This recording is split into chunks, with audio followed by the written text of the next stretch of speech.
الحمدللہ رب العالمین والصلاة والسلام علی سید المرسلین اما بعد فاعوذ باللہ من الشیطان الرجیم بسم اللہ الرحمن الرحیم الصلاة والسلام علیکہ یا رسول اللہ وعلی آلکہ واصحابکہ یا حبیب اللہ الصلاة والسلام علیکہ یا نبی اللہ وعلی آلکہ واصحابکہ یا نور اللہ۔ ناظرین کرام، میرے پاس یہ پیاری سی کتاب جس کو دعوت اسلامی کے اشاعتی ادارہ المکتبۃ المدینہ نے شائع کیا ہے، پل صراط کی دہشت۔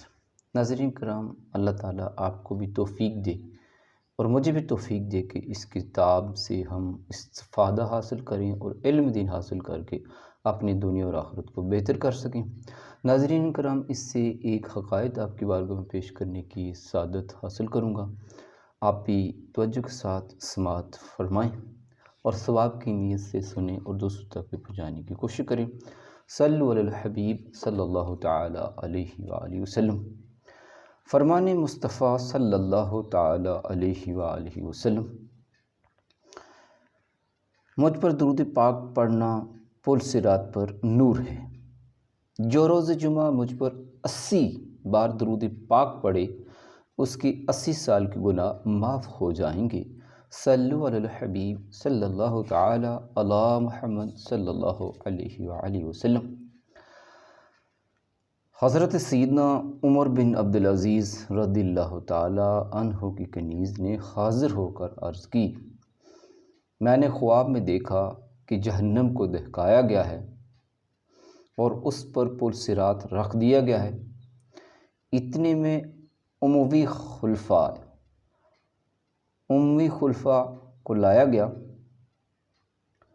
سب سے پہلے خلیفہ عبد الملک بن مروان کو حکم ہوا کہ پل صراط سے گزرو۔ وہ پل صراط پر چڑھا، مگر دیکھتے ہی دیکھتے دوزخ میں گر پڑا۔ پھر اس کے بیٹے ولید بن عبد الملک کو لایا گیا، وہ بھی اسی طرح دوزخ میں جا گرا۔ پھر سلمان بن عبد الملک کو حاضر کیا گیا اور وہ بھی اسی طرح دوزخ میں گر گیا۔ ان سب کے بعد یا امیر المومنین آپ کو لایا گیا۔ بس اتنا سننا تھا کہ حضرت سیدنا عمر بن عبدالعزیز رضی اللہ تعالی عنہ نے خوف زدہ ہو کر چیخ ماری اور گر پڑے۔ کنیز نے پکار کر کہا، یا امیر المومنین، سنیے بھی تو، خدا عزوجل کی قسم، میں نے دیکھا کہ آپ نے سلامتی کے ساتھ پل صراط کو عبور کر لیا، مگر حضرت سیدنا عمر بن عبدالعزیز رضی اللہ تعالی عنہ پل صراط کی دہشت سے بے ہوش ہو چکے تھے اور اسی عالم میں ادھر ادھر ہاتھ پاؤں مار رہے تھے۔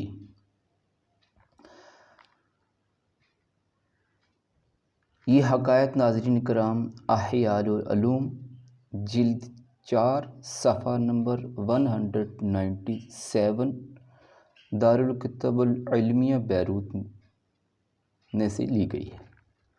اللہ عزوجل کی ان پر رحمت ہو، ان کے صدقے ہماری مغفرت ہو، آمین ثم آمین۔ میٹھے میٹھے اسلام بھائیوں اور چینل کے ناظرین، حالانکہ غیر نبی کا خواب شریعت میں حجت نہیں، پھر بھی آپ نے دیکھا کہ حضرت سیدنا عمر بن عبدالعزیز رضی اللہ تعالی عنہ پل صراط پر گزرنے کے معاملے میں کس قدر حساس تھے۔ واقعی پل صراط کا معاملہ بڑا نازک ہے۔ پل صراط بال سے باریک، تلوار کی دھار سے تیز ہے اور یہ جہنم کی پشت پر رکھا ہوا ہوگا۔ خدا کی قسم، یہ سخت تشویشناک مرحلہ ہے، ہر ایک کو اس پر سے گزرنا ہی پڑے گا۔ صلو علی الحبیب صلی اللہ تعالی علیہ وآلہ وسلم۔ ناظرین کرام، آپ کو یہ حقائق اگر اچھی لگے تو آپ ثواب کی نیت سے دوسرے احباب تک بھی پہنچائیں اور ثواب کی نیت سے ہمارے چینل کو لائک کریں، سبسکرائب کریں اور بیل آئیکن کا بٹن دبا کر نوٹیفیکیشن کو آن کر دیں تاکہ ہم آنے والی ہماری جو بھی ویڈیو وہ آپ تک بآسانی پہنچ سکے۔ صلی اللہ تعالی علی محمد صلی اللہ علیہ وآلہ وسلم۔